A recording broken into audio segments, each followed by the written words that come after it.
자, 시작하겠습니다. 66페이지 인장 등록. 자, 인장 등록. 어디 가셨네? 시작할게요. 인장 등록 30번. 등록할 인장에 관한 설명. 옳지 않은 것은 등록할 인장. 자, 4번 해볼까요? 등록된 인장이 변경된 경우 지체 없이 변경 등록을 해야 하며 이를 위반한 경우 업무 정지 처분을 받을 수 있다.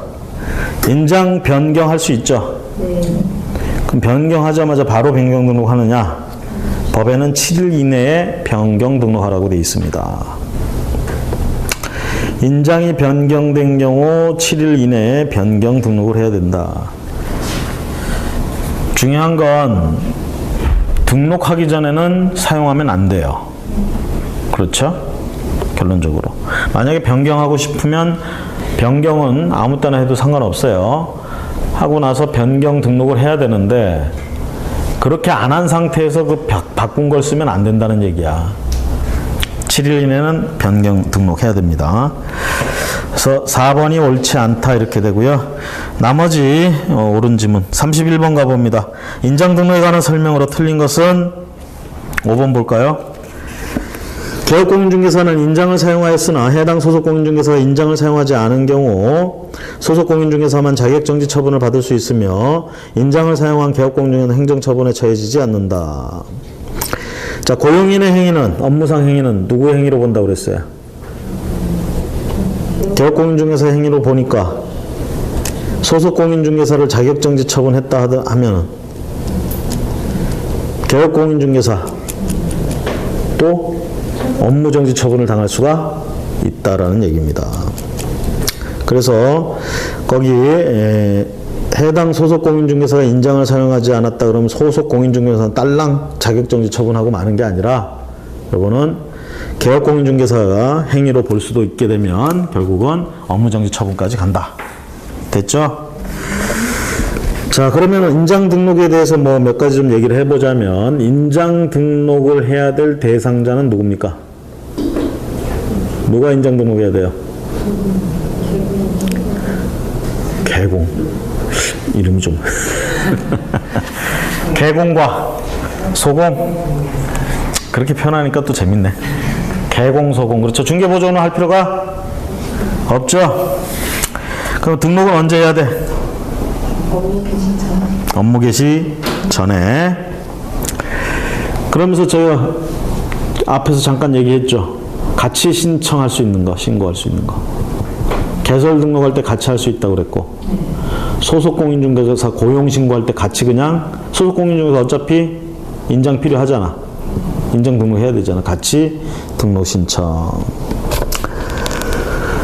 자, 그 다음에 이제 보통 이제 뭐 숫자로 오면은 가로 7mm, 세로 30mm 뭐 이런 얘기 하죠. 가로 7mm, 세로 30mm 이 숫자까지 꼭 기억할 필요는 없지만 자, 그러면서 개공이나 소공은 소공은 어떻게 돼요? 성명. 그렇죠? 공식적인 성명. 그게 드러나는 인장으로 해야 되죠. 그렇죠? 법인은 어떻게? 주된 사무소에서 상업등기 규칙에 따른 인장을 등록해야 되겠죠? 분사무소는 이제 뭘로 등록하면 돼? 주된 사무소에서 해놓은 거 그거 써도 되고 대표가 보증한 인장을 쓸 수도 있고요. 근데 이 법인에도 소속공인중개사 있다며. 그쵸? 여기에 소속공인중개사 그 또는 사원 임원 얘들은 인감증명서가 있는 인장. 인감 있는 인장. 자, 그러면서 우리가 이제 생각해 봅니다. 자, 주된 사무소에 있어서 상법, 등기, 상업 등기 규칙에 의해서 인장 등록을 해놨어요.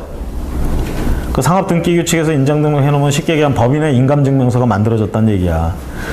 개인의 경우 인감증명서라는 개념이 있다고 그랬잖아. 그렇죠? 법인도 인감증명서라는 개념이 있어요. 이 상업등기규칙에 의해서 이렇게 해놓으면 얘들도 인감증명서가 있는 거야. 그러니까 얘들은 인장 등록 신청할 때 한마디로 얘기하면 보세요. 인장을 등록하는 거야.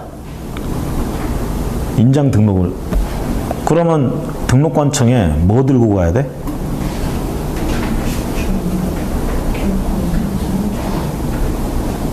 인장을 등록한다며. 그치. 등록할 도장을 들고 가야지. 그냥 얼굴 이렇게 들이밀고 가서 그러면 안 되는 거지. 그죠? 그렇죠. 옛날에는 제가 처음에 할 때 인감증명서가 있는 인장으로 할 때는 도장을 안 들고 가고 인감증명서를 띄어가도 됐어요. 그런데 지금은 개인인 경우에 인감증명서를 하는 게 아니니까 실제로 등록관청에 어떤 도장인지 올려야 되잖아. 그 도장을 들고 가야 되는 거야. 그 도장이 뭐 성명이 나온 그 도장이라는 거죠. 근데 법인 같은 경우에는 지금 상업등기규칙에 의해서 등기를 해놨어. 인장을. 인감증명서가 만들어져 있다는 얘기야. 그럼 얘들은 등록 신청할 때 도장 들고 갈 필요가 없이 그 인감증명서를 발급받아가지고 그걸 내면 인감증명서에는 그 도장의 인형이 딱 찍혀 있잖아. 그쵸? 인감증명서가 그렇잖아요. 안 해보신 분은 지금이라도 한번 심심하시면 한번 만들어봐. 몇천 원 드리면 재밌게 놀 수가 있어. 만들어 볼 수가 있어. 자, 의미를 아시겠죠? 그래서 법인의 경우에는 도장을 안 가져가고 인감증명서 제출로 가름할 수도 있습니다. 됐죠? 자, 그런 부분들이 이제 우리가 문제가 될 수 있고요. 아까 그 인장 등록 변경할 수 있다고 그랬죠? 인장 변경. 응? 변경. 그럼 지체 없이 가서 등록 신청해요? 7일 이내. 변경 후에 7일 이내.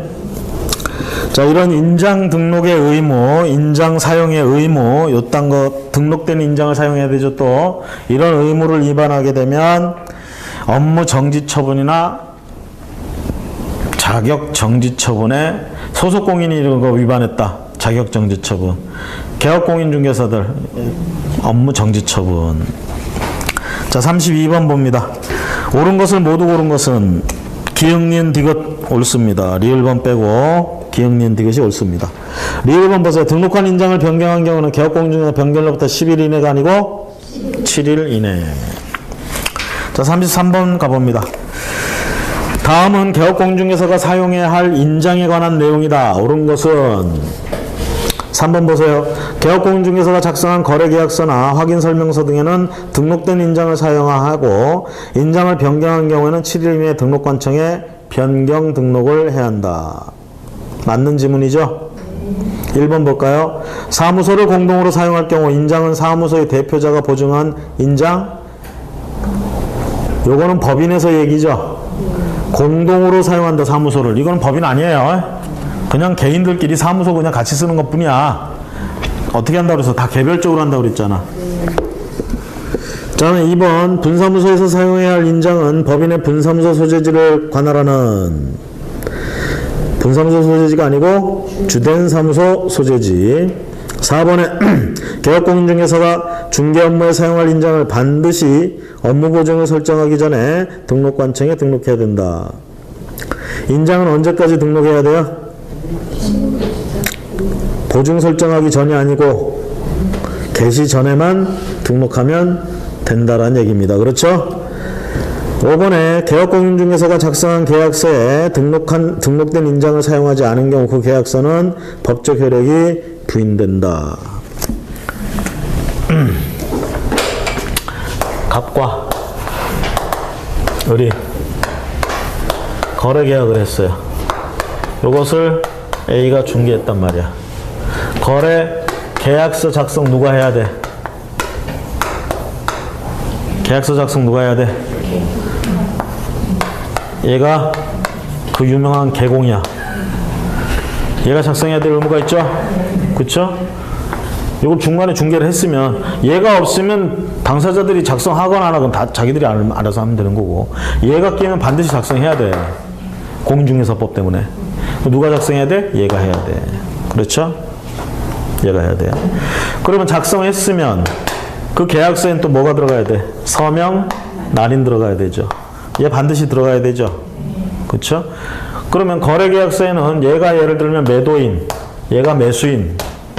그럼 얘들 인적사항 다 들어가고, 나름대로 뭐 도장들 가지고 왔으면 도장 찍고 그러겠지. 그렇죠? 얘들 뭐 사인해도 상관은 없어요.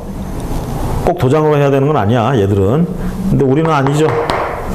서명, 날인 해야 돼. 서명도 하고, 날인도 하고. 그렇죠? 자, 그런데 요걸 빠뜨렸어. 어쩌다 보니까 서명을 깜빡했어. 얘가. 또는 날인을 못했어. 도장을 못 찍었어. 얘가. 그러면 이 계약서는 무효냐 이 얘기죠. 계약서 보신 적 있죠? 없나요? 권장계약서. 이거 법정 서식 아니죠? 권장계약서. 대개 보면 아래쪽에 가면 매도인란, 매수인란, 그리고 이렇게 두 칸 해가지고 여기 개업공인중개사 둘. 보통 공동중개 하니까 이렇게 난이 들어가요. 아이고. 이걸 이제 셋이서, 넷이서 껴서 하게 되면 세 번째 공인중개사는 요 밑에 여백에다가. 근데 요즘은 다 프로그램을 이렇게 입력, 모니터 보고 입력을 하면 이게 난이 만들어져. 그래가지고 다 기재가 되는데. 어쨌든 여기 들어간단 말이야. 그럼 여기 이제 서명 날인 하는 데가 있겠지. 요걸 빠뜨렸어, 지금. 이 계약서는 유효냐, 무효냐, 이 얘기죠. 얘들의 서명 날인이 빠졌다 하더라도 이 거래에서 중요한 건 뭐예요? 이 사람들의 의사표시 합치 여부죠? 이것만 돼 있다 그러면 이 계약서는 유효한 거예요. 이게 빠졌을 때는 이 계약서의 효력은 아무런 영향을 미치지 못하고요. 다만 얘는 행정처분을 당하는 거죠. 그렇죠?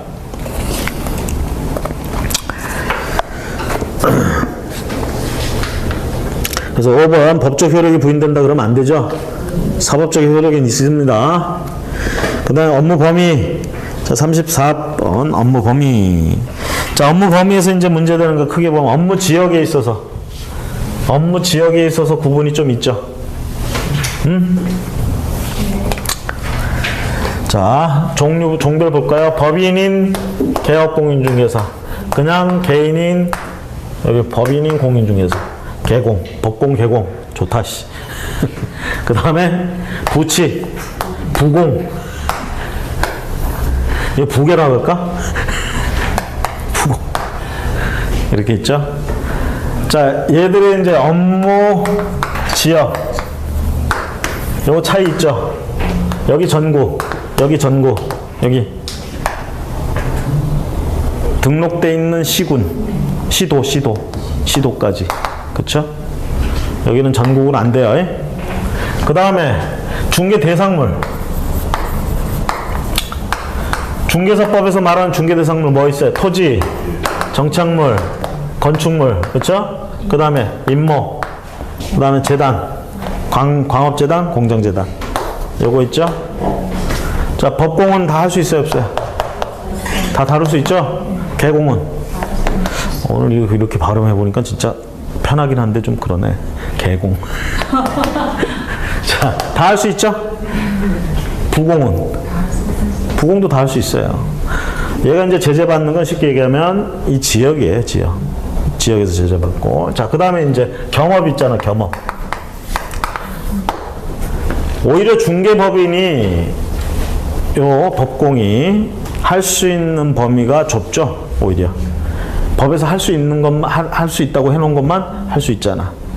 분양대행이라든가 관리대행 같은 거, 정보 제공하는 거, 이런 서비스 하는 거. 그 다음에 주거 이전에 따른 부수되는 그걸 알선하는 거.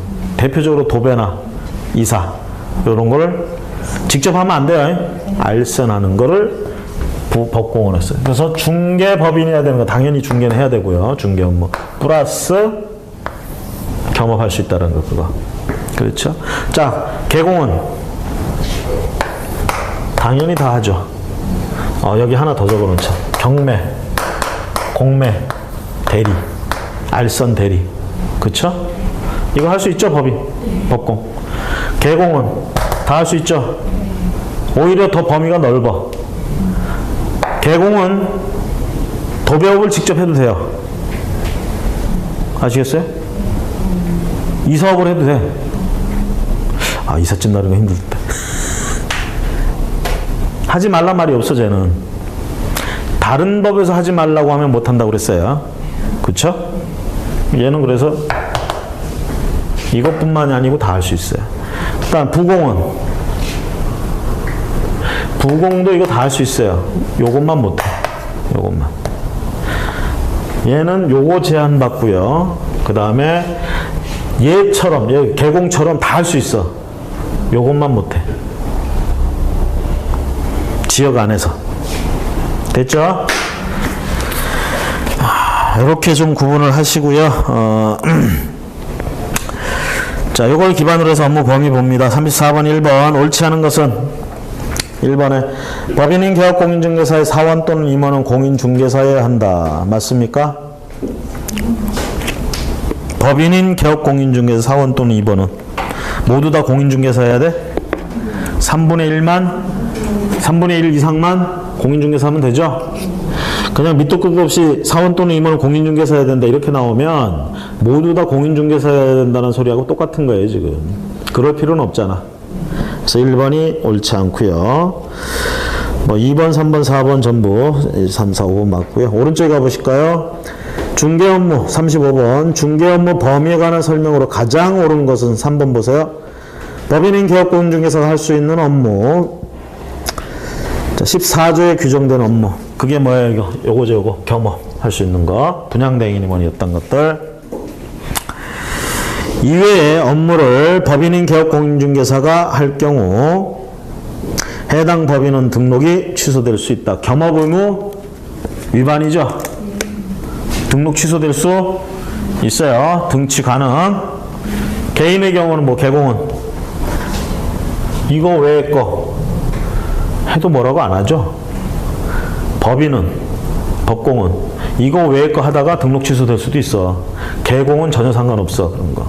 부공도 마찬가지야. 이것만 못해.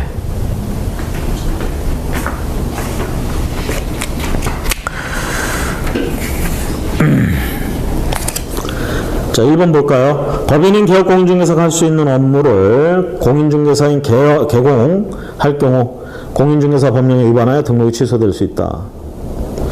법인이 할 수 있는, 겸업할 수 있는 거를 개공이 하면은 개공 등록 취소돼요? 할 수 있다고 그랬잖아, 당연히. 2번에 법인인 개업공인중개사가 할 수 있는 업무를 부칙에 의한 개업공인중개사가 할 경우 공인중개사 법령에 위반하여 등록이 취소될 수 있다. 부칙에 의한 개공도 할 수 있다고 그랬잖아요, 부공. 이 경매나 이런 것 쪽만 못하는 거예요. 4번에 법인인 개공 업무지역은 전국입니다. 다만 특수법인은 공인중개사 법령상 상세한 규정이 없으므로 전국 업무지역으로 할 수 없다. 오히려 그런 규정이 없으니까 그냥 전국으로 할 수 있고 오히려 그 개별법에 지도 그 관련된 법에 할 수 있다 없다 이렇게 돼 있으면 그거에 따른다. 5번에 공인중개사 법령에서는 법인인 개업공인중개사의 업무 범위에 대해서만 규정하고 있고 개인인 개업공인중개사 업무 범위에 대해서는 규정하고 있지 않습니다. 그렇죠? 여기까지 맞죠? 따라서 다른 법령에서 허용하고 있지 않는 한 개인인 개업공인중개사 겸업 자체는 불가능하다. 법에서 이래라 저래라 말이 없으면 못하는 거야? 이래라 저래라 말이 없으니까 해야지. 그쵸? 그래서 5번은 경업 자체는 불가능하다 아니가 경업 자체가 가능하다. 언급이 없으니까. 자, 36번에 가봅니다. 옳은 것은 중개법인에 대한 설명으로 옳은 것은 5번에 자본금 10억 원 미만인 주식회사 형태의 중개법인을 설립하고자 할 때는 이사 1인을 둬야 된다. 뭐 3법상 이런 규정이 있대요. 뜬금없이 이런 규정이 나오는지 모르겠어. 자, 1번 보세요. 일반인들을 대상으로 중개업의 경영기법, 경영정보를 제공하는 것은 중개법인의 업무 범위에 속한다. 경영기법, 경영정보 제공하는 거 중개법인이 하죠. 중요한 건 누굴 대상으로 하느냐 이 얘기야. 일반인들 대상으로 못합니다. 개업공인중개사나 이런 자들을 대상으로 정보 제공하고 이딴 게 가능하다는 얘기예요. 일반인이라고 해서 틀렸어요. 2번에 갑중개법인은 수원시 권성구에 주된 사무소를 두고 인천광역시 계양구에 2개의 분사무소를 설치할 수 있다. 중개법인 분사무소를 둘 수 있는데 계양구에 2개 두면 안 되죠? 하나만 둬야지. 3번에 중개법인이 분사무소를 설치하고자 하는 경우 여러 명의 소속 공인중개사를 채용한다면 소속 공인중개사 모두가 직무교육을 받아야 된다? 실무교육이죠. 자, 소속 공인중개사는 몇 명까지? 네? 소속 공인중개사는 몇 명까지 둘 수 있어? 개인인 개업 공인중개사. 그런 숫자 본 적이 없죠? 능력만 되면 그냥 쫙 다. 자, 그 다음에 4번에 올 중개법인은 A건설회사로부터 상가의 최초 분양 시 분양대행을 의뢰받았을 때 이를 수행할 수 있다 없다? 상가, 분양대행 가능하죠? 그 다음에 관리대행도 가능하죠? 조심하실 건 모든 부동산에 대한 분양대행과 관리대행이 아니에요. 상가, 주택, 이 2가지예요. 토지 분양대행 못합니다. 토지 관리대행 못해요.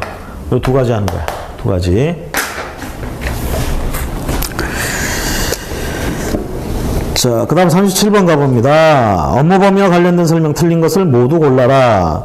답은 일단 3번. 니은, 리을, 미음.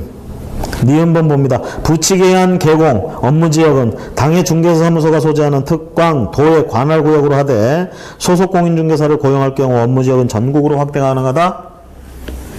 이럴 것 같으면 뭐 하려고 구분을 해? 응? 소속 공인중개사를 고용할 수는 있어요, 없어요? 고용할 수는 있어요. 하지만 고용했다고 해서 전국에 있는 물건을 다 상대할 수는 없습니다. 전국에 있는 물건을 다 상대하려면 어떻게 한다고 그랬어? 부공. 거래정보망에 가입하고 거기에 올라와 있는 물건에 한해서는 전국적인 물건을 상대로 할 수 있다고 그랬죠? 1번 모든 개공은 경매부동산에 대한 권리분석 취득 알선 매수신청 대리 업무를 할 수 있습니까? 부공은 안 한다, 못 한다고 그랬잖아. 법공하고 개공은 가능하죠? 이렇게 하니까 재밌네. 법공, 개공. 부공은 못 한다고 그랬죠? 미음번에 공인중개사인 개공, 부칙에 의한 부공, 공인중개사 법령에서 규정하고 있는 업무를 제외하고는 할 수 없다. 개공과 부공은 공인중개사 법령에서 규정하고 있는 업무를 제외하고는 할 수 없다? 오히려 법공이 그렇죠. 법공은 공인중개사 법령에서 말하고 있는 것만 할 수 있잖아. 오히려 얘들은 뭐예요? 그 외의 것들을 할 수가 있죠. 그래서 그렇게 말하면 안 되는 거예요. 그래서 자, 그래서 미음번 할 수 없다 그러면 옳지 않은 말이 되겠습니다. 그래서 답은 3번이고요. 38번 가봅니다. 공인중개사 법령상 부동산 중개와 관련된 설명으로 옳은 것, 틀린 것, 바르게 표시한 것은 옳은 것은 몇 개냐, 틀린 것은 몇 개냐라는 질문보다 이런 질문들이 그나마 눈치껏 해볼 수도 있는. 그래서 옳은 것은 니은 하나 옳고요. 나머지는 전부 틀렸습니다. 기억본 볼까요? 법인은 개업공인중개사, 법공은 토지의 분양대행 업무를 할 수 있습니까? 좀 전에 바로 얘기했죠?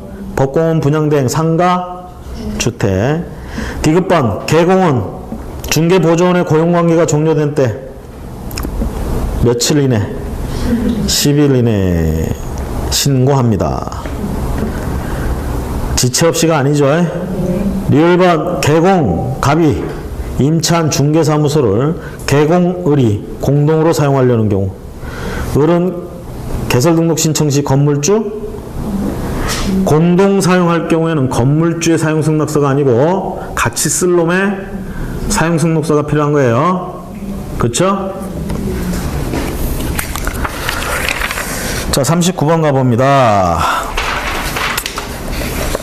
법공, 경험할 수 있는 업무를 모두 고른 것은 법공. 다른 법률을 제외하고요. 답은 5번 기억니은 디귿 전부 다. 자, 주택의 분양대행, 부동산의 이용개발 및 거래에 관한 자 상담 컨설팅이죠. 중개 의뢰인 의뢰에 따른 이 사업체 소개, 알선, 소개 맞죠? 일단 개공 대상으로 한 제공, 정보 제공 이런 것들, 경영기법 제공. 누구 대상? 개공 대상. 일반인이 아니죠. 그래서 기억니은 이걸 전부 가능하고요.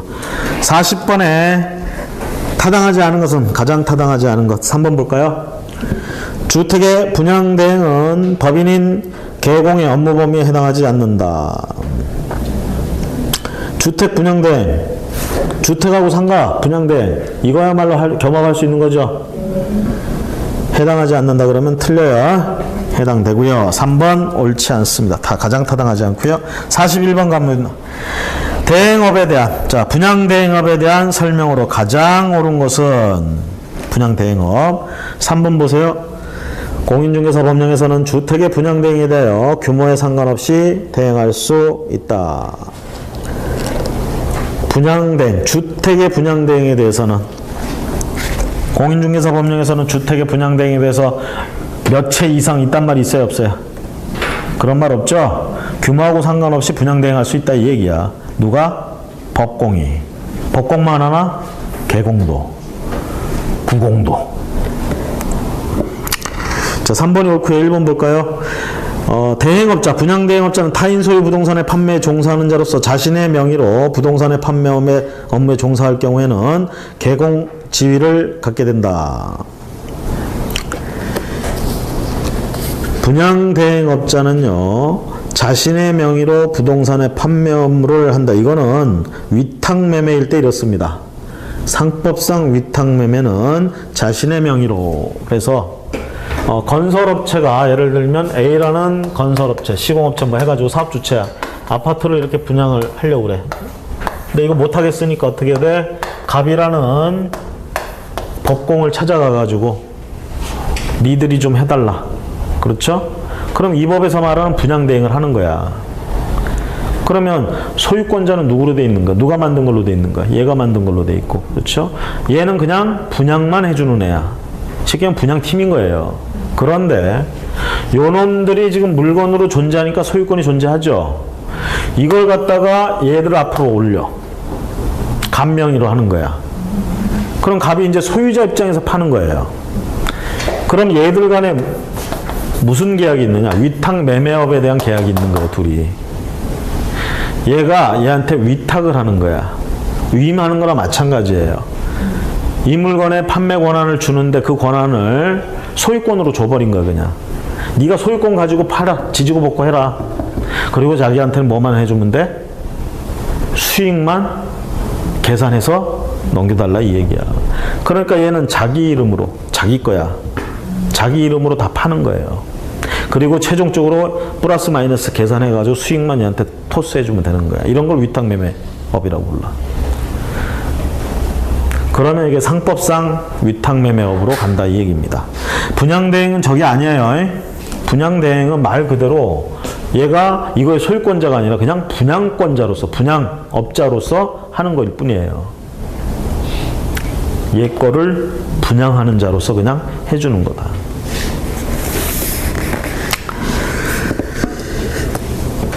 자, 그래서 여기 보시면 자신의 명의로 부동산 판매업에 종사할 경우에는 개업공인중개사의 지위를 갖는 게 아니라 위탁매매인의 지위를 갖습니다. 상법상에.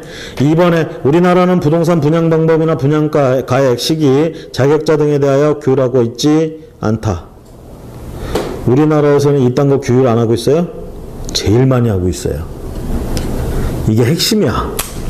우리나라 부동산 정책에. 4번에 부동산 분양대행이란 분양대행 계약의 의의가 건물이나 토지 등을 포함한 모든 형태의 부동산을 판매하는 데 관련된 대리 서비스를 수행하는 산업활동이다. 모든 형태가 아니고, 왜? 토지는 안 되잖아. 여기서 말하는 토지는 공인중개사법상 토지는 안 되잖아, 분양대행이.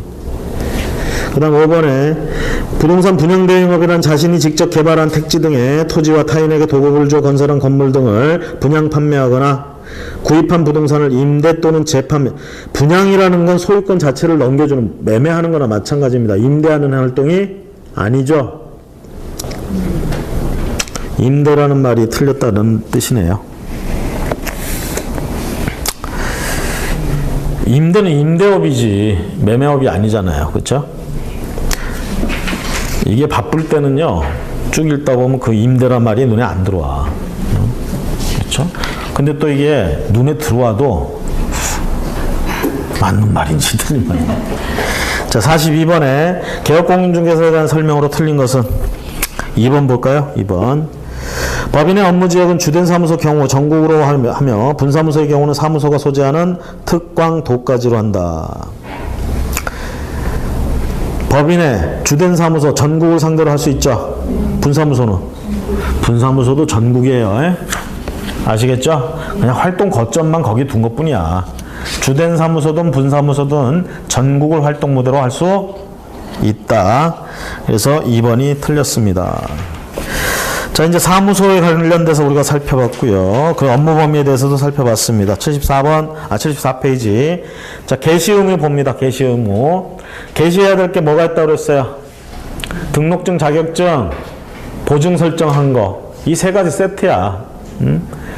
등록증. 그 다음에 이제 딱 하나 할까? 가격표 적어야 된다고 그랬잖아. 가격표. 음식점에 가면 가격표 붙어 있어, 안 붙어 있어?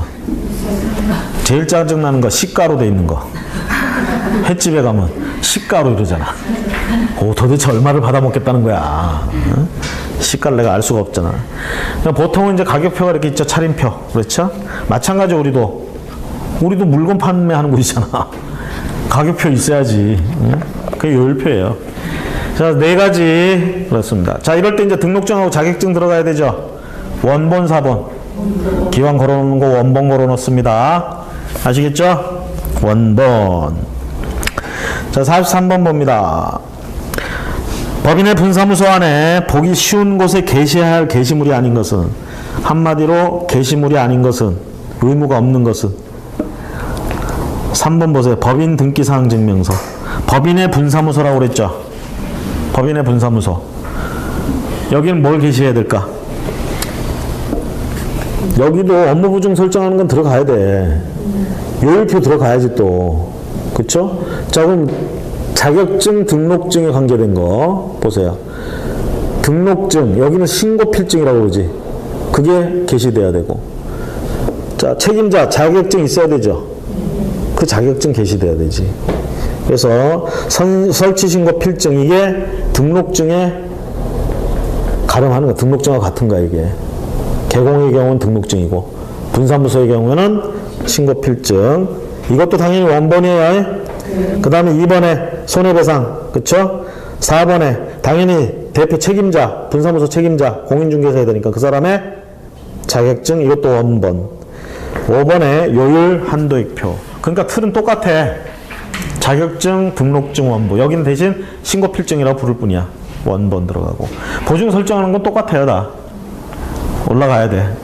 게시돼야 돼. 그 다음에 요율표 이런 건 당연히 들어가야 되는 거고. 네 가지. 그래서 3번의 등기사항 증명서는 게시 의무가 없습니다. 44번 부공 사무실에 게시해야 할 사항이 아닌 것은, 부공 사무실에. 부공 사무실에도 등록증은 올라가야 되겠죠. 게시해야 되겠죠. 그렇죠? 근데 리얼본에 보세요. 부공은 소속 공인중개사를 둘 수 있어요, 없어요? 둘 수 있죠. 소속 공인중개사의 자격증은 게시할까 말까? 게시해야지. 이럴 때 자격증이 게시돼야 돼. 부공의 경우에는 원칙적으로 자격증 게시 의무가 없어. 부공이 자격증이 없는데 뭘. 그렇죠? 나 거기다 부공이다 이렇게 써놓을 건 아니잖아. 응? 그런데 소속 공인중개사가 있다 그러면 얘는 자격증이 있잖아요. 이거 원본 게시하고요. 자, 디귿번에 한도익표 뭐 당연히 들어가고, 미음번에 보증 설정, 얘도 보증 설정해야 되죠. 부공도 들어가야 돼. 기억해 보세요. 등록된 인장을 증명하는 인감증명서. 부공은 인감증명서 쓰나요? 그럴 필요 없죠. 얘도 성명 표시하는 그거면 되는 거야.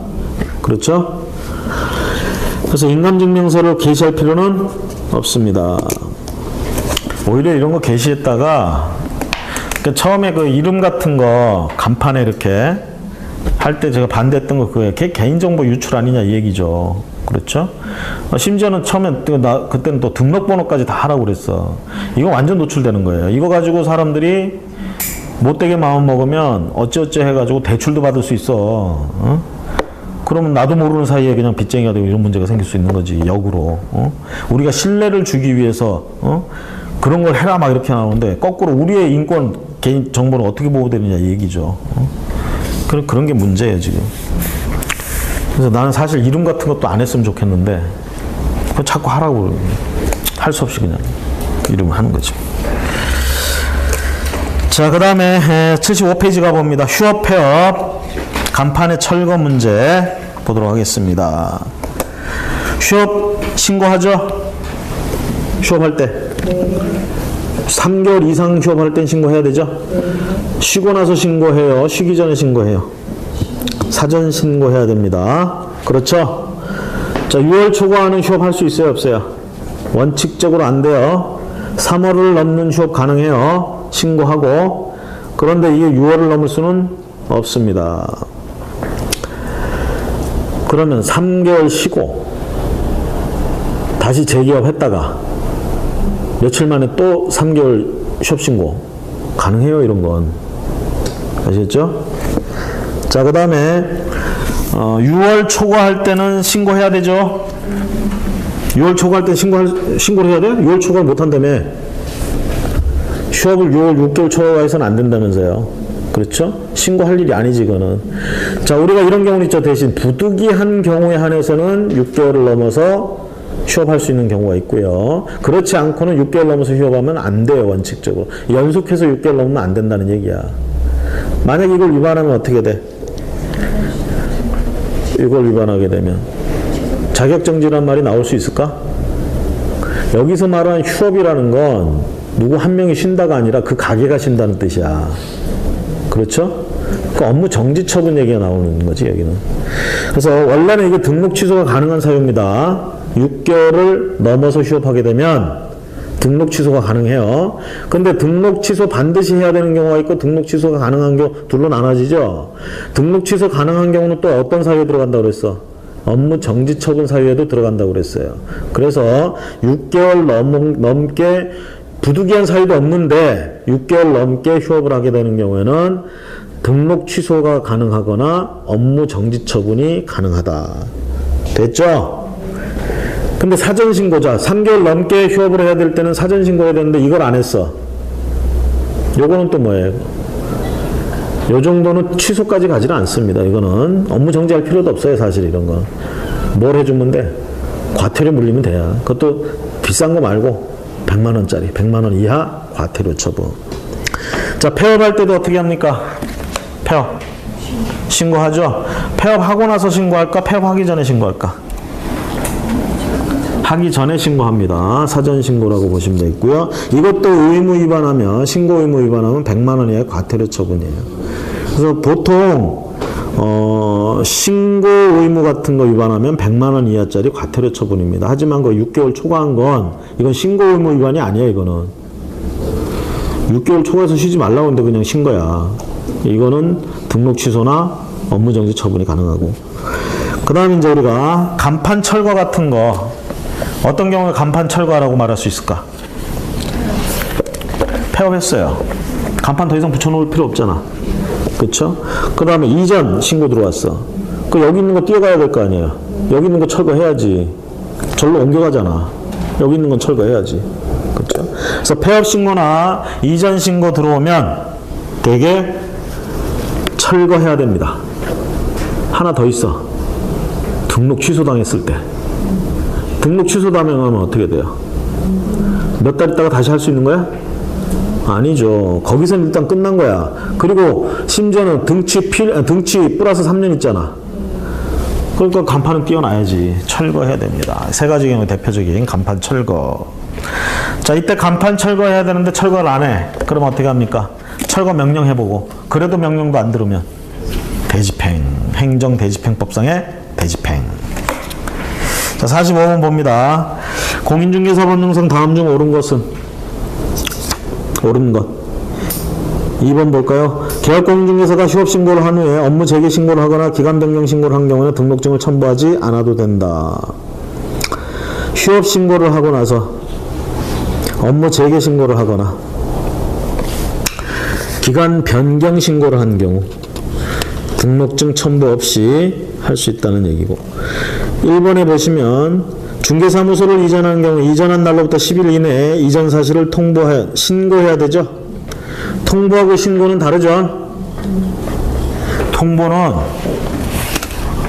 권력을 가지고 아래 것한테 야이 짜샤 나 이렇게 할 거야 이런 거고, 신고는 제가 이거 합니다. 이렇게 유치하게 설명을 해. 1번 신고. 3번에 중개사무소를 이전한 후에 10일 이내에 신고하지 않으면 등록관청은 6월 범위 내에서 업무 정지를 명할 수 있다. 이전 신고 과태료 처분 갑니다. 업무 정지까지 할 필요는 없다는 얘기죠. 100만 원 이하. 4번에 개공 3개월 초과에 휴업을 하거나 폐업을 하고자 할 때는 이를 등록관청에 통보합니까? 어디다 대고 통보야? 신고해야지. 그쵸? 미리 신고한다. 폐업 신고. 5번에 개공 부득이한 사유로 휴업의 기간 변경 요걸 하고자 할 때는 휴업기간 만료 5일 전까지가 아니라 휴업기간 만료 전까지만 신고하면 되고요. 이 경우에 기간 변경 신고는 1회에 하나요. 3월을 초과할 수 없다. 1회라는 말은 없고요. 3월을 초과할 수 없다. 이렇게 3월을 초과할 수 없다. 이런 규정 자체가 없다라는 거. 그래서 5일 전까지 해야 하면 틀렸고요. 3월을 초과할 수 없다. 이런 규정이 없다라는 부분. 그래서 틀렸다라는 거. 자, 46번. 휴폐업에 관한 설명 중 틀린 것은? 휴폐업. 자, 5번에 가보세요. 부득이한 사유로 기간 변경을 하고자 하는 자는 휴업기간이 만료되기 전까지 등록관청에 신고해야 하며, 기간 변경은 1회 3월을 초과. 이런 말 없다고 그랬죠? 예? 기간 변경을 할 때 만료 전까지만 신고하면 되고요. 자, 47번. 옳지 않은 것은 2번 봅니다. 개공 개설 등록 후에 6월을 초과해 업무를 개시하지 못할 경우 미리 등록관청에 휴업 신고를 해야 된다. 3월을 초과하여 업무를 개시하지 못할 경우에는 등록관청에 휴업 신고를 해야 됩니다. 3월. 자, 나머지는 옳은 지문들이고, 48번 가봅니다. 휴업 등의 신고에 관한 내용 중 틀린 것은? 1번 개업공인중개사 A는 2월을 휴업하면서 등록관청에 이 사실을 신고하지 않아 과태료 처분을 받았다. 2달 쉬는데 휴업 신고를 안 했대요. 과태료 처분 받을 일이에요? 3월 초과해서 쉬면 과태료 처분 받죠? 2달까지는 그냥 쉬어도 돼. 2달 29일까지 그냥 쉬어도 돼. 그죠? 3개월을 넘어가는 쉬는 거는 신고하라는 얘기입니다. 그러니까 이 직업이 얼마나 자유로워. 어?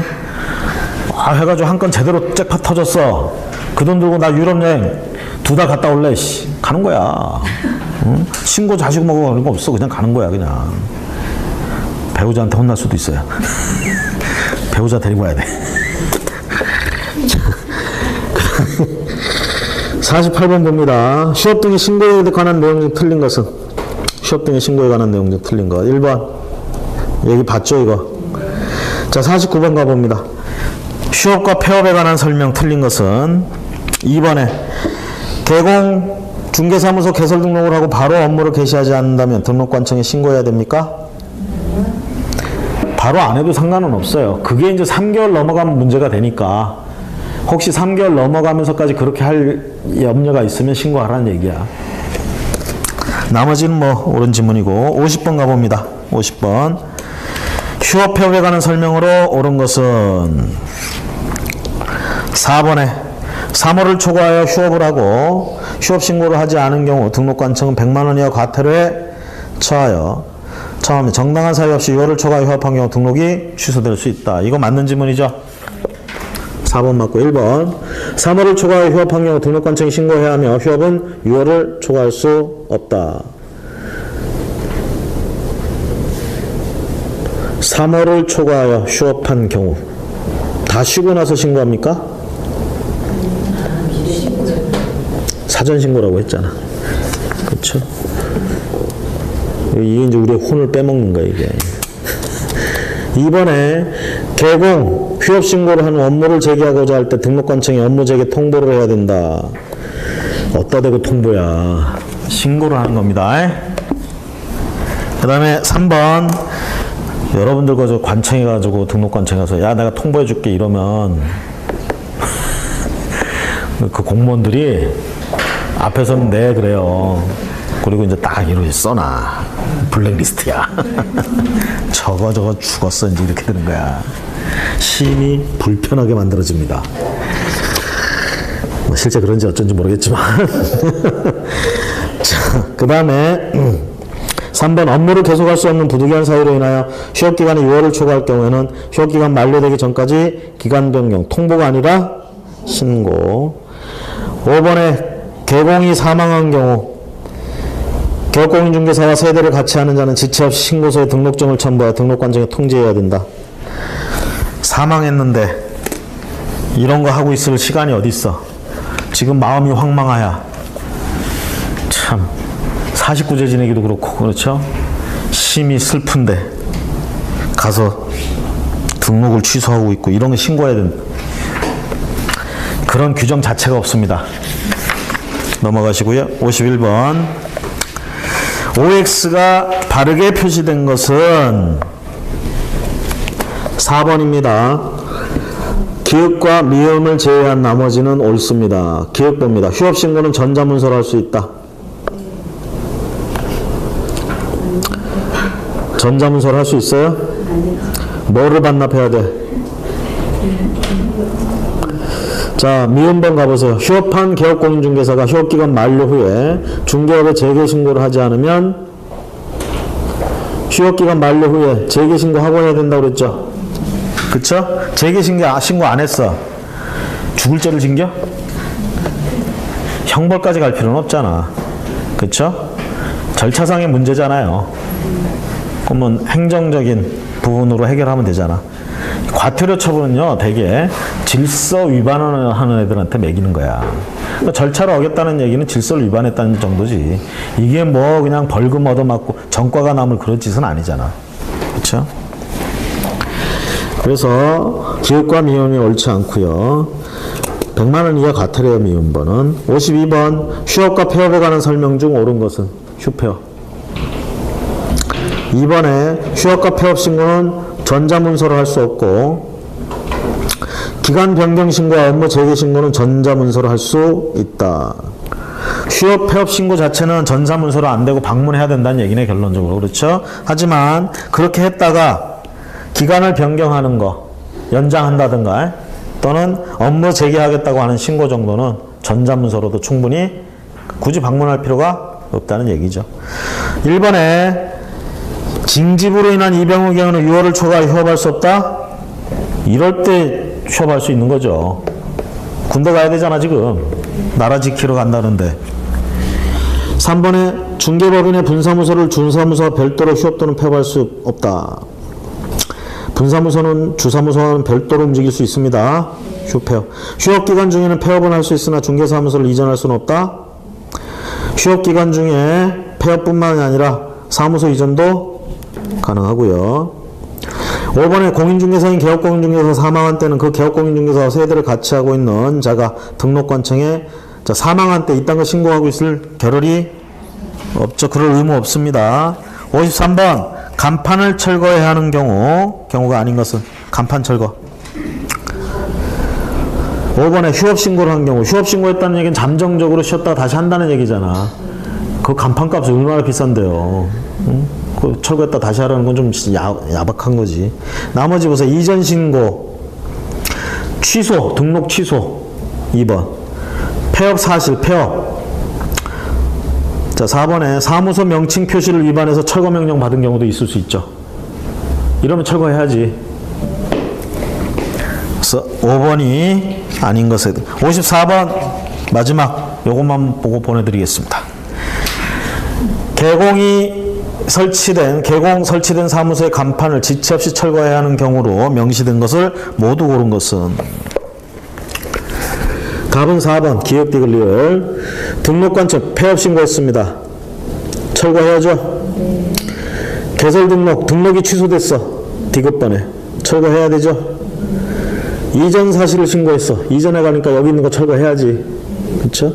니은번에 6개월을 초과하는 휴업 신고. 이거 어쨌든 이것도 부득이한 경우 신고 가능하고요. 이것도 휴업이잖아. 이건 철거할 필요가 없죠. 다시 써야 되잖아, 나중에. 자, 그래서 오늘은 79페이지까지 한 걸로 보도록 하겠습니다. 자, 오늘 수고 많으셨고요. 다음 시간에는 80페이지부터